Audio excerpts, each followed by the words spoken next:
ganó el debate por la vicepresidencia moverá o no las preferencias electorales. Pero más allá del debate, la bomba noticiosa esta semana ha sido el contagio de SARS-CoV-2 del presidente Trump, quien dio positivo al virus y estuvo hospitalizado 3 días para después volver al ruedo electoral.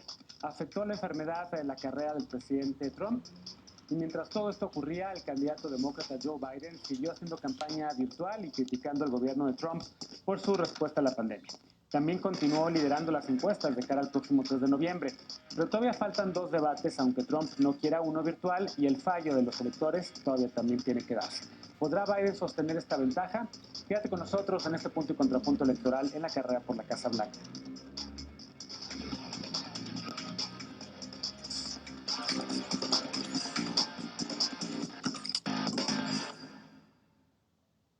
A más de 3 metros de distancia y con una barrera transparente de plexiglas, entre ellos el debate entre la senadora demócrata Kamala Harris y el republicano Mike Pence fue notoriamente más moderado que el franco enfrentamiento que tuvieron Biden y Donald Trump hace un par de semanas.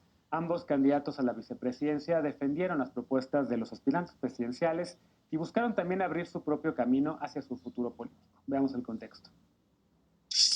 Este miércoles se realizó el único debate programado entre los candidatos a la vicepresidencia de Estados Unidos, la senadora demócrata Kamala Harris y el actual vicepresidente Mike Pence. A diferencia del que se realizó entre los aspirantes a la presidencia, este se caracterizó porque hubo más orden en las intervenciones y las medidas de seguridad para evitar el contagio de COVID-19. Aún así, hubo interrupciones mientras ambos candidatos se enfocaban en defender las propuestas de Donald Trump y Joe Biden. El tema que dominó fue la pandemia. Sin mencionar directamente a Trump, Harris señaló el fracaso de esta administración en la contención del virus, que ha provocado la muerte de 210,000 personas y graves secuelas económicas. Dijo que el gobierno de Trump ha perdido su derecho a la reelección, pues el mandatario sabía de la peligrosidad del virus y no solo ocultó la información, sino que, según la demócrata, aún no tiene un plan para combatirlo. Pence respondió que el plan presentado por Biden parecía plagio y trató de centrarse en acciones tomadas los primeros meses de la crisis, como el cierre de fronteras. En asuntos económicos, Pence destacó los recortes de impuestos promovidos por Trump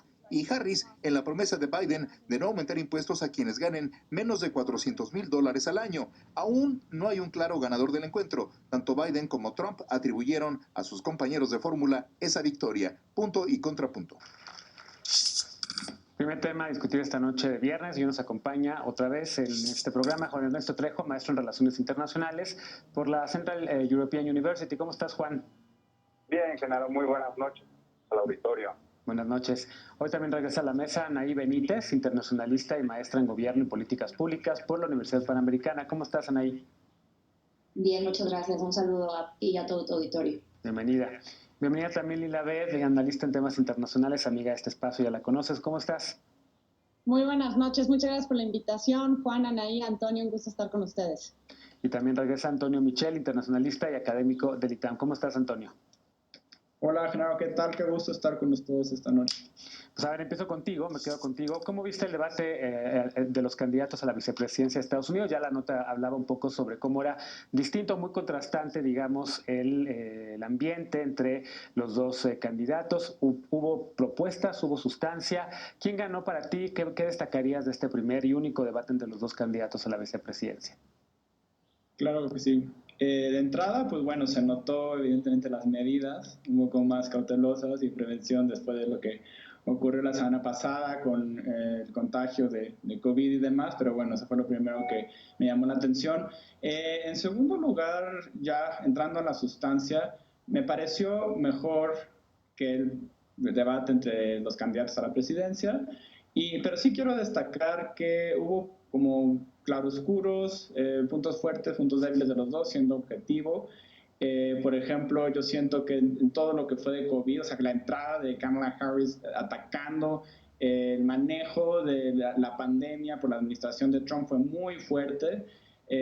También lo hizo muy bien con todos los temas raciales, con cómo contestó y llevó a cabo lo de por ejemplo, las tropas estadounidenses en el exterior. Yo creo que lo hizo bien. Pence tenía que ser un poco más suave, defender los puntos suave me refiero en el sentido de tratar de mantenerse en lo que tenía que decir.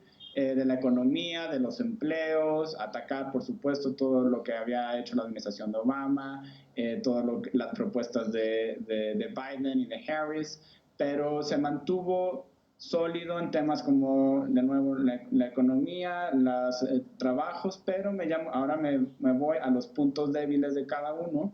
Me llamaron la atención las mentiras. Por ejemplo, Pence se encargó de decir algunos datos que no eran ciertos, como que Biden quería aumentar los impuestos a todos, cuando sabemos que no, que quiere nada más para aquellos hogares que ganan más de $400,000 al año. Todo lo de que quería prohibir el fracking, cuando sabemos que no es cierto. Atacó a Canadá con lo del Green New Deal, que lo veíamos venir que lo iba a hacer. Fue también muy orgulloso y reiteró mucho la política con China y cómo han sido muy duros. Defendió a Trump de cómo han culpado a China por el esparcimiento de la pandemia, etcétera, cuando sabemos que no es así, no es enteramente cierto. Tampoco no se prohibió la entrada de todas las personas que venían de China, como así lo dijeron Trump y Pence. Y por su parte, hubo omisiones por parte de Harris, todo lo del Green New Deal no lo dejó muy claro, se pudo haber ahondado más, defendido más el posicionamiento del dúo Biden-Harris en cuanto a las políticas energéticas y demás. Tampoco fue muy clara en el posicionamiento sobre los jueces de la Suprema Corte, si es que los van a aumentar o no. Entonces, los resultados señalan, las encuestas indican que Harris va a la delantera, más o menos un 60%, de acuerdo al New York Times, pero yo me quedaría con que no se movieron mucho las tendencias, porque Pence aludió a su base y realmente no ganó mucho, se les dio un poco lo que quería escuchar su base, y Harris lo hizo muy bien, con una firmeza sólida y demás, pero tampoco creo que vaya a afectar mucho en la tendencia porque no ganaron mucho terreno. Bien. ¿Cómo lo ves tú, Lila? ¿Coincides con Antonio? ¿Crees que gana Harris? Me imagino que te gustó mucho. Yo te vi en Twitter muy emocionada con muchas de las frases que dijo la candidata a la vicepresidencia. Sí, mira, se me hizo un gran debate. Qué maravilla ver por fin un poco más de profesionalismo político y un poco más de lo que en Estados Unidos se llama bipartisanship, que es poder debatir, ¿no?, con tu opositor. Mira, hay que ser muy sinceros. Los debates vicepresidenciales en Estados Unidos, Genaro, históricamente electoral, y tampoco creo que vayan a cambiar en grandes rasgos las encuestas nacionales de los presidentes. Pero sí hay algo en este debate vicepresidencial que es muy destacable, y es el hecho de que los candidatos presidenciales hoy en día son los que, tanto si llega Trump de 74 años como si llega Biden de 77, van a ser el presidente de mayor edad en la historia de Estados Unidos. Y debido a la pandemia y que Trump ya se contagió de COVID, existe la posibilidad real o una posibilidad aumentada de que estos vicepresidentes se puedan convertir en presidentes. Entonces, claro que los votantes están prestándole mucha atención porque estos perfiles podrían convertirse en el próximo mandatario estadounidense.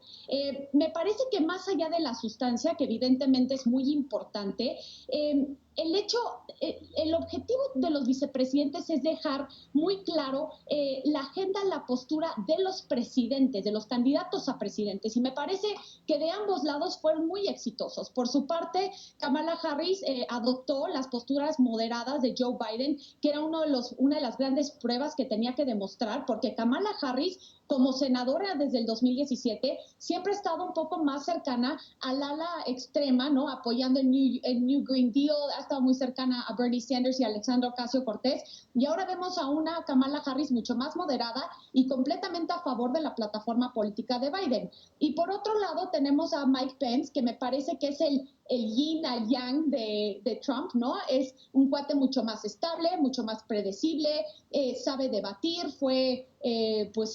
tenía un programa de radio en su momento, es un cuate que sabe hablar y sabe debatir, y me parece que lo hizo dentro de lo que cabe muy bien. Pero aquí también hay otra cosa fundamental. El deber constitucional de un vicepresidente en Estados Unidos es mantenerse vivo. Más allá de romper un empate en el Senado, es mantenerse vivo por si llega el caso de que del presidente en turno se muere o queda incapacitado. Entonces, en este debate vicepresidencial, me parece que fue un gran esfuerzo y que se posicionaron ambos como posibles futuros mandatarios de Estados Unidos, Lo único que sí creo que le favorece un poco más a Kamala Harris es que tiene a una alta aprobación con las mujeres y es a donde Trump ha sufrido mucho con el electorado. En el 2016, de hecho, perdió el voto con las mujeres por 13% y de enero del 2017 a septiembre del 2020, las mujeres desaprueban de Trump ha subido de un 50 a un 57%. Entonces, ¿Crees que Kamala, el factor Kamala ya implica, o sea, tenga algo que ver con ese aumento en la desaprobación a Trump? Yo creo que sí, porque justamente, y yo creo que sí lo notaste con mis comentarios ayer, a las mujeres pues nos emociona mucho ver una mujer fuerte, con carrera, experiencia, con argumentos, que está haciendo historia, es la primera mujer afro-indioamericana en llegar a una boleta presidencial, fue la segunda mujer negra de llegar al Senado, la primer procuradora general del estado de California de ser afroamericana. Entonces, me parece una gran fórmula a Biden y lo fundamental del Partido Demócrata es que están haciendo una gran coalición y eso sí les puede dar la ventaja el 3 de noviembre. ¿Cómo lo ves, Juan? ¿Coincides con Lila? También a ti te emociona mucho la figura de Harris. Sí, así es. Yo, por supuesto que estoy de acuerdo con las dos anteriores participaciones. Yo creo que sí hubo una ganadora el día de ayer, fue Kamala Harris. Yo creo que hoy por hoy el Partido Demócrata ya tiene una buena candidata a la presidencia en 4 años o en 8 años, dependiendo de quién quede como candidato, como ganador de las próximas elecciones en Estados Unidos en este noviembre. Creo que Kamala Harris le demostró al equipo de Joe Biden, ese equipo conservador en su momento que no la quería como compañera de fórmula, que fue la opción correcta para estas elecciones, y me parece que, hizo un trabajo fenomenal. Yo no estaría tan de acuerdo con decir que Mike Pence lo hizo bien. Yo esperaba más de él. Creo que si hay una agenda que más domina el senador es la agenda interna con todo el tema conservador. Trató de meter, por ejemplo, de resaltar, por ejemplo, los temas de la posible discusión de Roe versus Wade en la Corte una vez que la jueza Barrett sea confirmada. No le salió, la verdad es que no lo hizo de maravilla. También trató de volver a remarcar, y curioso, ahorita hay una campaña bastante fuerte en los medios estadounidenses, específicamente en Fox News, por tratar de recalcar el hecho de que el Partido Demócrata es un poco, no anticatólico, pero que eso es lo que más les molesta de la jueza Barrett. Me parece que eso es un error. La misma Kamala ayer lo señaló, diciendo que efectivamente Joe Biden, de ganar, sería el segundo presidente en la historia de Estados Unidos, el segundo presidente católico, ¿no? Tan solo después del presidente Kennedy. Entonces, sí me parece que es una mala estrategia. Se les olvida que el presidente que llevan en la fórmula, el Partido Demócrata, a un católico, ¿no? Que la speaker de la Casa de Representantes es una mujer católica, Nancy Pelosi, y que están bastante conscientes de su religión. Entonces, ahí fue otro tema que yo creo que no le jugó bien al vicepresidente Pence, y no le jugó bien no de cara a los demócratas ni a la gente liberal, sino de cara a su propia base y a su propio electorado. Entonces, creo que eso sí fue un error. Vuelvo a decir que me parece que Kamala lo hizo muy bien. Concuerdo totalmente con Lila de que ahora el Partido Demócrata está reaccionando con la imagen de Kamala. Si nos vamos, por ejemplo, a las redes sociales de Kamala Harris, van a encontrar muchas similitudes de los anuncios que hizo con lo que hacía Hillary Clinton hace 4 años, de sacar, por ejemplo, a niñas que están emocionadísimas con ver a la candidata, ¿no? Y eso es algo sumamente positivo. Claro. Eso es algo sumamente bueno para el empoderamiento femenino de Estados Unidos, dadas las amenazas que han tenido en estos últimos 4 años por la administración Trump.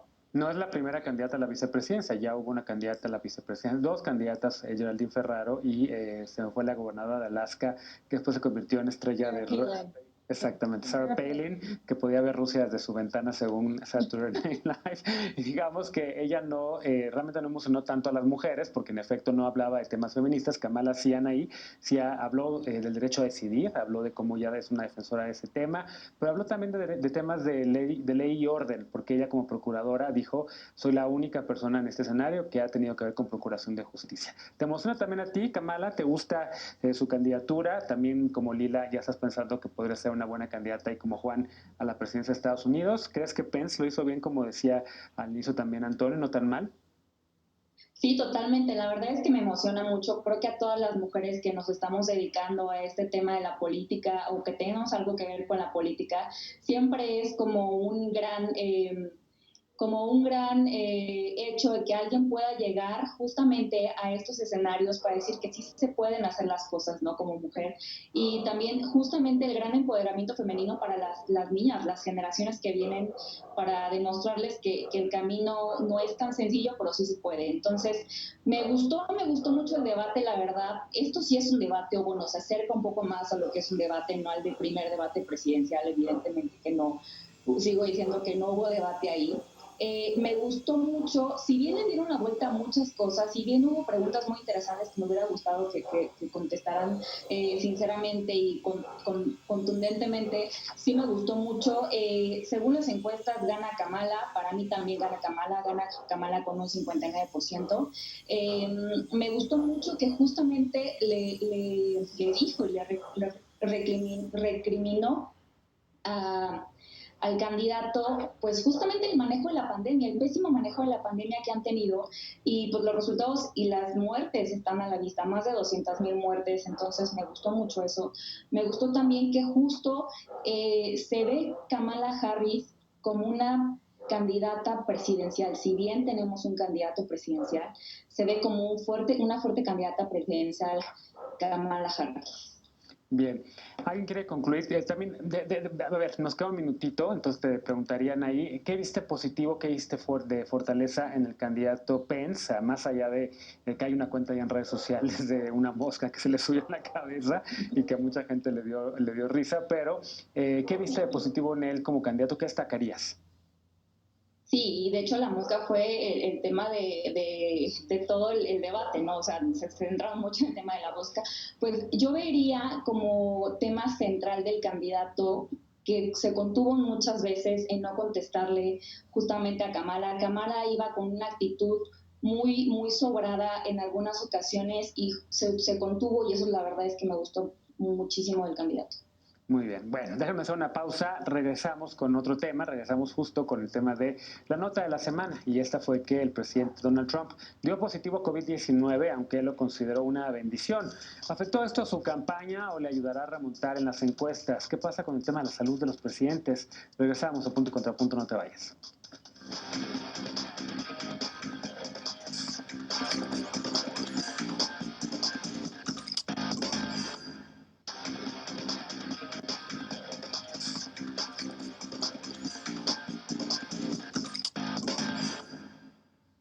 Estamos de regreso en Punto y Contrapunto. Luego de que el presidente Donald Trump confirmara su contagio de COVID-19, fue hospitalizado casi de inmediato. Cuando regresó a la Casa Blanca, el presidente se quitó el cubrebocas y aseguró enfermarse fue una bendición y que se sentía mejor que hace 20 años. Aunque se reportó que al menos 24 personas de su círculo cercano también se contagiaron, Trump pidió a los estadounidenses no dejarse dominar por el miedo. Aún así, el republicano no podrá realizar mítines ni eventos de campaña un par de semanas y se negó a participar en un debate virtual con Joe Biden programado para la siguiente semana. Es pronto, muy pronto para saber si esto afectará o no su carrera por la reelección. Una encuesta de Reuters apuntó que el 65% de los estadounidenses consideró que si hubiera tomado más en serio la pandemia no se habría contagiado. Y para CNN, 2/3 de los estadounidenses consideran que su manejo del riesgo fue irresponsable. Pero esto no es sorpresa. Desde antes de su contagio, la pandemia es uno de los temas que más puntos le ha restado al presidente Trump en las encuestas de preferencia electoral. CNN señala que el 60% desaprueba el manejo que ha hecho del tema y el 63% piensa que haberse enfermado no cambiará en nada la política seguida hasta ahora por su gobierno. Real Clear Politics señala que las encuestas muestran un aumento en las preferencias electorales para Joe Biden esta semana, pero ¿será suficiente o no para vencer la base dura de los seguidores de Trump? Empiezo contigo ahora, Lila. ¿Cómo viste esto? Evidentemente, pues mucha gente se preguntaba no si le iba a dar a Trump, sino cuándo, ¿no? En todos los eventos que hacía, los mítines, etcétera, a menos de que por ahí tuviera alguna fórmula maravillosa y mágica que evidentemente no existe para la COVID-19, pues evidentemente Trump acabó siendo un número más en Estados Unidos de un contagio, pero no un número más porque el New York Times también tenía por ahí una nota de que todos los tratamientos médicos que le dieron al presidente Trump, básicamente para cualquier estadounidense promedio le habrían salido en $100,000, ¿no? No puede ninguna persona pagar eso. ¿Cómo lo ves? ¿Le va a afectar al presidente y a su base electoral este contagio? Sí, a ver, y yo creo que fue un gran contraste porque el hecho de que se haya burlado en el primer debate presidencial del vicepresidente Biden diciendo que él siempre se ponía un cubrebocas y que no organizaba eventos masivos y que respetaba las recomendaciones de sana distancia, y justo días después se contagia. Pero más allá de eso, la falta de transparencia por parte de la Casa Blanca, de los mismos doctores en las conferencias que dieron afuera de Walter Reed, del hospital militar donde estaba hospedado el presidente Trump, me parece que todo, de nuevo, es un reflejo de cómo ha gobernado durante 3 años y medio, con medias verdades, con mucha opacidad y con una pandemia en donde más de 210,000 estadounidenses han fallecido por el coronavirus. Me parece que todo indica que claro que le ha afectado, no nada más con su base electoral, pero con los votantes indecisos e igual con todos los estadounidenses en su totalidad. Y esto lo hemos reflejado, como bien dices, en las encuestas que han revelado que pues va por debajo ya casi 9.7% del candidato Biden, igual en ciertos estados claves como en Florida hasta el día de hoy. Real Clear Politics dice que Biden va arriba 3.7%, al igual que en Arizona, que fue uno de los estados que ganó Trump en el 2016, al igual que en Michigan va arriba 6 puntos Biden. Pero también esa prepotencia y la soberbia de Trump que tanto lo caracteriza, de salir en una camioneta a saludar a la gente, poner en riesgo a los agentes del servicio secreto, a todo que ha sido un foco de contagio, ha contagiado a senadores, a personal de la Casa Blanca, a miles de personas entre Atlanta y Minnesota en esta gira de campaña que hizo, y aparte el no hacer el rastreo de contagios, vamos, es una falta de respeto no nada más a las normas de los científicos y de los expertos, pero a toda la población estadounidense, y creo que perdió la oportunidad, Genaro, de por primera vez poder ser empático con la gente. Yo creo que era su gran oportunidad de decirles, ya lo tuve, ya sé lo que es tener este virus, sé lo que se siente tener la incertidumbre.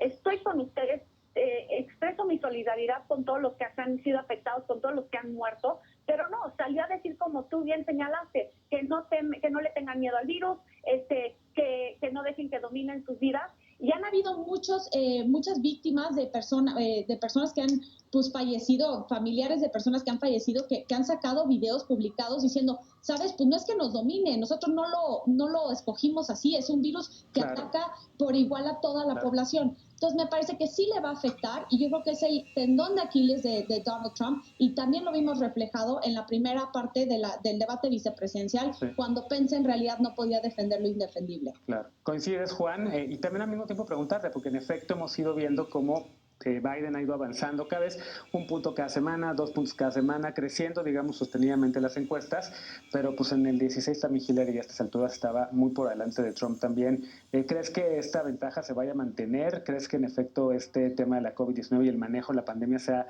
el telón de Aquiles del presidente Trump, como dice Lila? Primero, yo creo que sí, hay algunos estados, sobre todo, por ejemplo, Michigan, Wisconsin y Pensilvania. En Pensilvania ya hay una ventaja de 9, 10 puntos.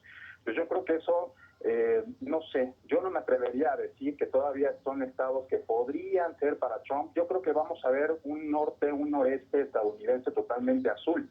Y en parte también se lo debemos a que Joe Biden, los pocos eventos que ha hecho en campaña presencial han sido en esos estados. O sea, salvo en la semana pasada que hizo un town hall en Miami con público, salvo eso, toda su campaña presencial se ha concentrado en Wisconsin, Michigan y Pensilvania, que son estados que perdió Hillary Clinton hace 4 años y que bien hace el Partido Demócrata de no confiarse y de asegurarlos. Ahora, por el punto, por ejemplo, de Donald Trump y el tema del COVID, yo creo que sí, efectivamente, se está volviendo el talón de Aquiles del presidente. Y es que a mí me parece una barbaridad, ¿cómo dice el presidente saliendo del hospital que no le teman al COVID?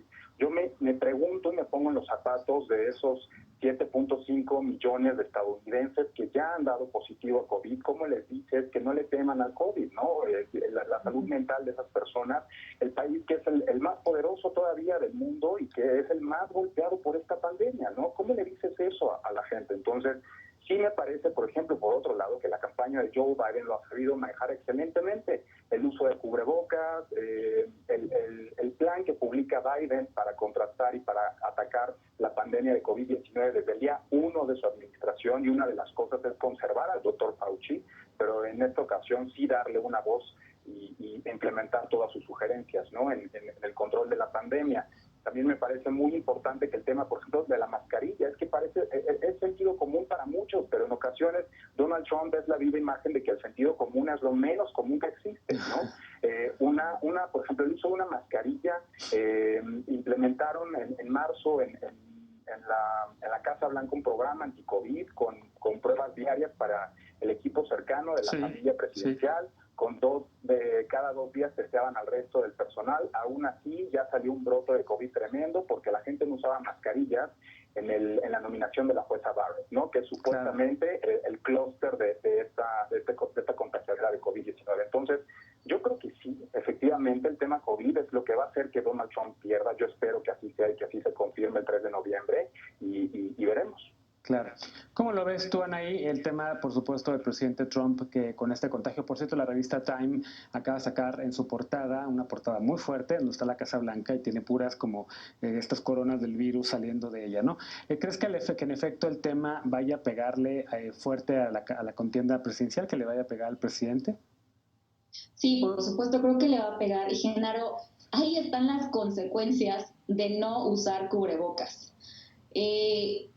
Veo en el presidente Donald Trump una falta de empatía gigantesca, justamente lo que comentan todos mis compañeros, los tweets tan desafortunados de no le tengan miedo al COVID, no dejen que el COVID domine sus vidas. ¿Cómo le vas a decir eso cuando hay más de 200,000 muertes? Para mí es una total burla al pueblo estadounidense, que no tiene ni un helicóptero y no tiene ni siquiera los recursos médicos, ni siquiera los recursos económicos para comprar y para adquirir todo este tipo de medicinas que necesitó el presidente Donald Trump para poder salir avante. Entonces, ¿cuál fue el impacto? Creo que es más que claro. La semana pasada el presidente Donald Trump el presidente Biden tenía el 49.4 de aceptación. El día de hoy tiene 51.4 de aceptación. Quiere decir, subió 2 puntos de la semana pasada, de la semana justamente que comentamos que se contagió el presidente al día de hoy. Entonces, por supuesto que va a haber unas consecuencias muy lamentables para el presidente, y tal como mencionó Lila, era para que hubiera recapacitado, para que hubiera cambiado justamente el lenguaje y decir: sé lo que se siente y sé que estoy con el pueblo estadounidense, y yo que soy, pues obviamente su presidente, pero pues desafortunadamente no tuvo esa oportunidad, no quiso decirlo, y pues ahí está la consecuencia. Claro. Ahora, ¿sí crees, por ejemplo, Biden en efecto está ahorita por arriba en las encuestas? Biden también está utilizando el contagio del presidente Trump para criticar la respuesta a la pandemia, pero hay muchos de los simpatizantes de Trump, y leía yo una crónica que escribió nuestra querida amiga Fernanda Caso en la revista Gato Pardo, de cómo algunos de los simpatizantes de Trump que estaban en un evento en Florida, por ejemplo, pues decían: ¿cómo que se contagió el presidente? Lo contagiaron seguramente los chinos, seguro es un invento, no puede ser, seguro son los demócratas que le pusieron el virus. O sea, sí tiene una base que sigue negando que existe el virus, y sí tiene una base fuerte que también, básicamente, que ahora que lo vio regresar a la Casa Blanca casi como Superman, quitándose el cubrebocas 3 días después solamente de haber sido hospitalizado, con más de 70 años, digamos que manda un mensaje también de un hombre fuerte, ¿no? Sí, por supuesto, manda un mensaje de hombre fuerte, y recordemos que su base es una base sumamente dura. O sea, las personas que están con él llueve, truena o relampaguee. O sea, entonces a esa base o a ese voto duro no hay forma de cambiarles la opinión. Entonces, desafortunadamente, el voto duro es el que siempre va a estar ahí, y Trump tiene un voto duro pues bastante específico, y no van a hacer que cambien las preferencias en cuanto al voto duro. Claro. ¿Cómo lo ves tú, Michelle, el tema del contagio del presidente, el tema, por supuesto, también de la COVID? Hay otros temas, además, porque parece que ya en estos últimos días parece que solo estamos hablando de COVID-19 en el tema de la campaña presidencial de Estados Unidos, pero Kamala Harris trató de hablar también de otros, ¿no? La tensión racial que hay todavía, el tema, por supuesto, de la brutalidad policíaca. ¿Qué otros temas ves en esta contienda que se puedan colar de aquí a noviembre, Antonio? De acuerdo, primero voy a hablar rápido nada más de la pandemia. Desde hace tiempo habíamos dicho que siempre hay la sorpresa de octubre, ¿no? Como le llaman en la jerga política estadounidense. Y yo creo que esta fue, esperamos que no haya otra, pero esta fue la sorpresa de octubre. Yo creo que definitivamente COVID-19 ha sido el talón de Aquiles de Trump desde que inició. O sea, yo antes, en enero lo veía mucho más sólido para ganar la elección. Y todo, o sea, los estragos derivados de COVID-19 han tumbado un poco esas aspiraciones. Yo lo resumiría en dos temas. Una es la salud, o sea, por supuesto, 210,000 muertes, todos los contagios, etcétera. Da un mensaje muy fuerte que el mismo presidente, que es esta figura poderosa, el hombre fuerte, etcétera, que se haya contagiado, dicen, bueno, si esta persona que seguramente tiene los mejores acceso a los mejores servicios, etcétera, aún así tuvo que ir a dar al hospital, quiere decir que el virus fue fuerte. Pero entonces Trump siempre tiene esa habilidad de dar el giro y viene la segunda parte, que es la narrativa. Hay unas contradicciones brutales en la narrativa. Yo como ciudadano me hubiera enojado muchísimo de las contradicciones en las declaraciones. O sea, por un lado salían a decir que no era tan grave, su equipo cercano decía que sí, los doctores decían que iba muy bien, después había incertidumbre, etcétera. Y ya que llega, se quita el cubrebocas, se le llega con este mensaje de no se preocupe, me siento 20 años más joven, etcétera. Tenemos estas medicinas cuando sabemos que se le suministraron medicamentos y tratamientos incluso experimentales y que son muy caros para el resto de la población. Efectivamente es una falta de empatía. Yo diría que algo importante que hay que señalar es que una población importante, y este tema también se puede colar, es que la población, que uno de los segmentos que le dio la victoria en las elecciones pasadas a Trump fueron las personas baby boomers, ¿no? De 60, 70 años, y que ahora en las últimas encuestas han favorecido más a Biden. En parte también por la actitud de Trump, porque también les parece más, se identifican más con Biden que con Hillary, por ejemplo. Y todo el tema de la salud, o sea, de los 210,000 muertos, los 150,000 han sido personas de más de 65 años. Entonces, claro que también les pregunta que salga el presidente, si no se preocupen, no dejen que los dominen, pues claro, porque, o sea, tú tienes acceso a sus medicamentos y yo no. Y entonces de esto me brinco ya a los otros temas que se podrían colar. Yo creo que esto da pie, no nada más a COVID, sino a todo el tema del Affordable Care Act, o sea, de todo, del acceso a servicios de salud, de seguros, y de la igualdad de oportunidades, que también se puede vincular a la parte racial y económica, de quienes tienen acceso a qué oportunidades, y eso los demócratas pues tienen esta tendencia de Obamacare y demás, y por el otro lado los republicanos no. Entonces sí se puede, esto da pie a que de ahí deriven otros temas que están latentes en las heridas de los ciudadanos estadounidenses. Claro, claro. Bueno, déjame hacer una pausa porque nos voló el tiempo de este segundo bloque. Hacemos una pausa y al regresar vamos al último de la noche. Ahora sí, el demócrata Joe Biden ha mantenido la sana distancia, él sí ha usado cubrebocas y también esta ventaja clara en las encuestas. Tras la enfermedad de Donald Trump, su estrategia ha sido no parar su campaña, pero tampoco las críticas al manejo de la pandemia hecho por su rival. ¿Le permitirá esto aumentar puntos a su favor? ¿Cómo estamos viendo el final, el cierre, digamos, ya de esta elección presidencial en Estados Unidos? Volvemos con este tema, no te vayas.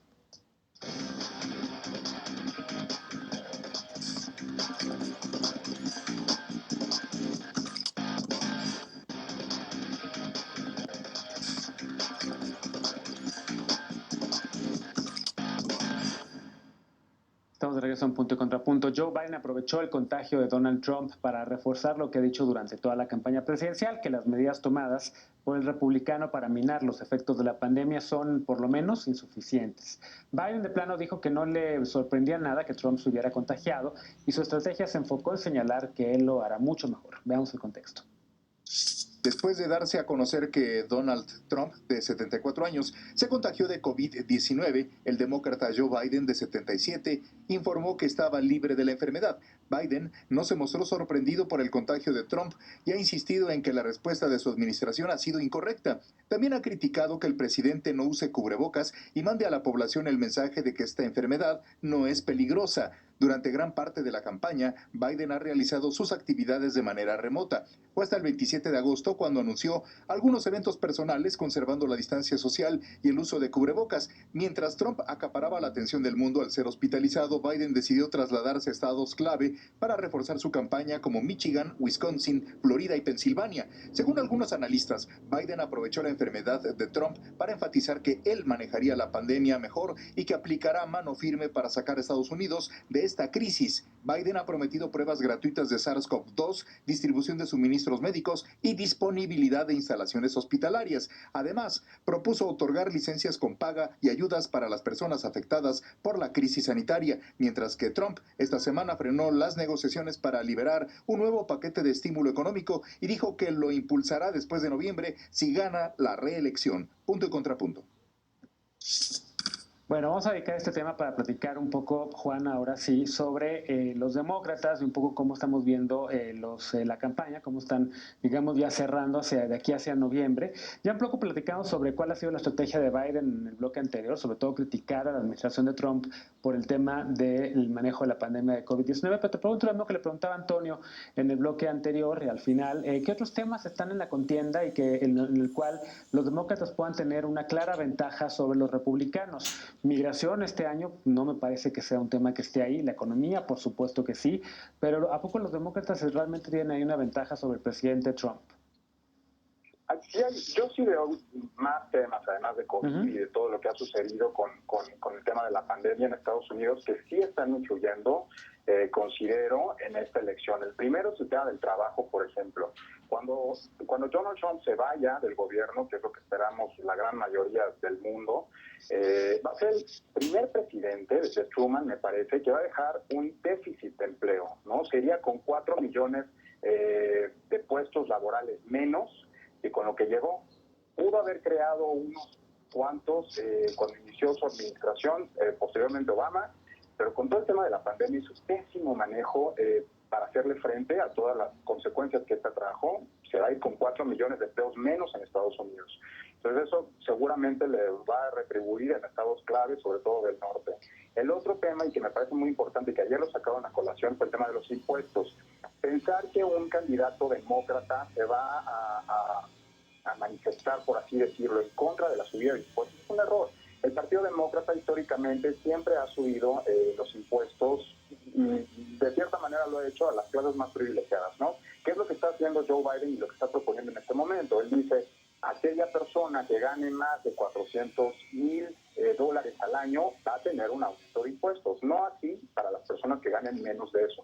Quizá eso le convenga al presidente de Estados Unidos, por ejemplo, porque según lo que declara con los impuestos, es una persona que gana aproximadamente menos de $200,000 al año, entonces eso hasta le conviene a Trump, ¿no? De acuerdo con lo que está diciendo que gana al año. Entonces, esos dos temas sí me parecen sumamente importantes en la campaña y que están cobrando fuerza. Y otro que me parece también muy peculiar es que a pesar de que Joe Biden tiene 77 años, es muy peligroso que esté en eventos pues multitudinarios y demás, de llegar a la presidencia llegaría con 78 años, en fin, y por eso quizás está guardando un poco más, pero a pesar de eso sí asiste a eventos presenciales, sobre todo en estos estados, como ya decíamos, Wisconsin, Michigan y Pensilvania, se sube al Amtrak con su esposa, y esto justo también me parece muy importante, el papel que tiene, por ejemplo, la profesora Jill Biden en la campaña. Es muy importante con el tema, por ejemplo, de los profesores y de todo lo que de todo lo que ella genera, ¿no? También Kamala Harris está haciendo lo propio. La estamos viendo que no se baja del avión. Está un día en Carolina del Norte,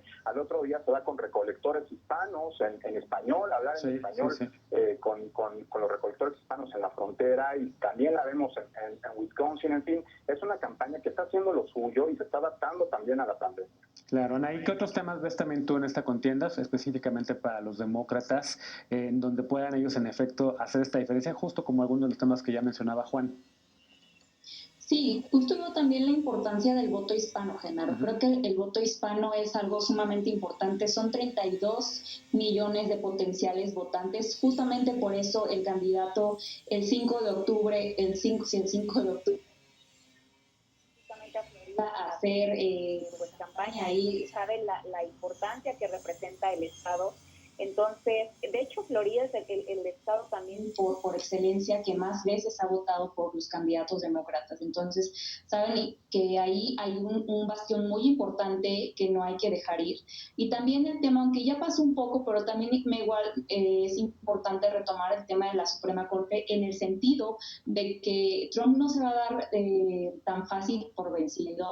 Trump va a contar voto por voto, casilla por casilla. Entonces, creo que esos dos temas también es muy importante no soltarlos y tenerlos muy a la vista. Muy bien. ¿Cómo lo ves tú, Lila? ¿Qué otros temas destacarías para esta elección? A los republicanos evidentemente, pues el mismo vicepresidente Pence en este último debate, pues decía que la respuesta de ellos ha sido fantástica. Mencionaba Antonio que a lo mejor la sorpresa de octubre ya fue y fue el contagio del presidente, pero yo no descarto todavía que el presidente anuncie pronto una vacuna. ¿Qué ves? ¿Qué podría pasar en estas últimas semanas? Porque prácticamente ya quedan pues menos de un mes para la elección.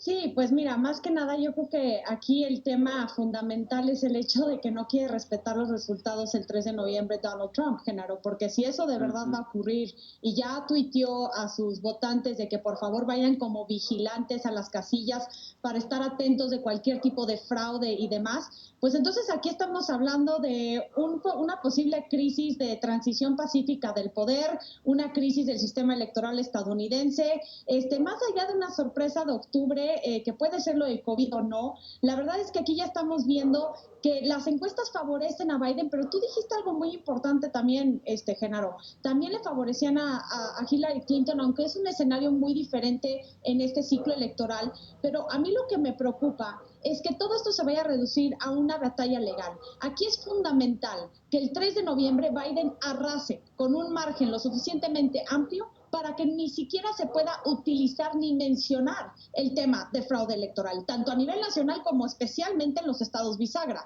Porque si eso no ocurre, Genaro, entonces sí van a tener problemas, porque ahí entran en una batalla legal con los congresos locales. Es decir, si se replican varias Floridas, como ocurrió en la elección presidencial del 2000, pues entonces sí vamos a tener una crisis en donde, de nuevo, por sexta ocasión en la historia de Estados Unidos, gane el voto popular un candidato demócrata y lo pierda en el colegio electoral, y sería la segunda ocasión que por medio de un fallo de una Corte Suprema ganaría y triunfaría el candidato republicano en el colegio electoral. En este siglo. Sí, exactamente, sí. No, exactamente. Entonces, a mi parecer, aquí lo que está en riesgo y se va a poner a prueba es el sistema democrático de Estados Unidos, es la transición pacífica del poder que se ha llevado a cabo desde 1792. O sea, aun cuando en la elección presidencial del 2000, cuando Al Gore pierde el voto popular y gana el colegio electoral por un voto, así concedió la elección a Al Gore y se hizo la transición pacífica del poder. Entonces, aquí tenemos esta crisis y me parece que es muy riesgosa y me parece que es muy peligroso para el futuro de Estados Unidos. ¿Coincides con esta lectura, Antonio? En efecto, mucha gente está preocupada porque Trump ha mandado el mensaje de que si pierde no va a reconocer, de que va a litigar, digamos, en tribunales el resultado electoral. ¿Así podría cerrar esta elección el 3 de noviembre, la noche del 3 de noviembre, y irnos a dormir sin saber si Trump va a acatar un resultado desfavorecedor? No lo descarto. La verdad es que la lectura de Lila me parece correcta, acertada. Recordemos también, yo creo que ya están sentando un poco las bases por si esto llegara a pasar, y por eso están metiendo presión para la ratificación de la nueva jueza, porque tendría la tendencia a estar más alineada con ellos y que le pudiera favorecer en caso de que esto ocurriera. Y también algo que hay que mencionar es que ya han votado 4 millones de personas. En 2016, a esta altura, solo había votado 75,000 por correo. Y yo creo que todo este mensaje que se repitió en el debate de vicepresidentes anoche, de decir puede haber fraude por el voto por correo, es un poco ya sentar las bases de, por si llegara a pasar, tenemos ya los argumentos para decir que hubo fraude o que hubo algo ahí turbio. Entonces yo creo que se preparan para ese escenario. Yo creo que para que fuera una transición relativamente pacífica tendría que ser, como dice Lila, un margen muy amplio de la victoria de Joe Biden. Si no, lo van a pelear y van a tratar de llevarlo a las instancias más altas para que salga a su favor, porque yo creo que Trump puede ganar, puede perder, pero no va a ceder tan fácilmente. Entonces a mí me preocupa que aunque metan muchos esfuerzos ahora en estas últimas semanas, pues ya mucha gente está empezando a votar por correo y demás, y entonces yo creo que lo que importa aquí es cómo va a ser o sea, cómo se van a contar, o sea, si la noche de las elecciones van a decir, se declara como ganador Donald Trump o Joe Biden, y después el conteo posterior va a ser sumamente importante para ver la reacción de Trump y de los republicanos en cómo van a reaccionar y si van a ceder el poder, etcétera, hacer una transición pacífica, o si lo van a pelear, que yo creo que al menos que sea muy, muy amplio el margen, sí lo van a pelear, y tenemos ahí un escenario peligroso por cómo está la corte ahorita y cómo quedaría si es que ya queda Amy Coney Barrett.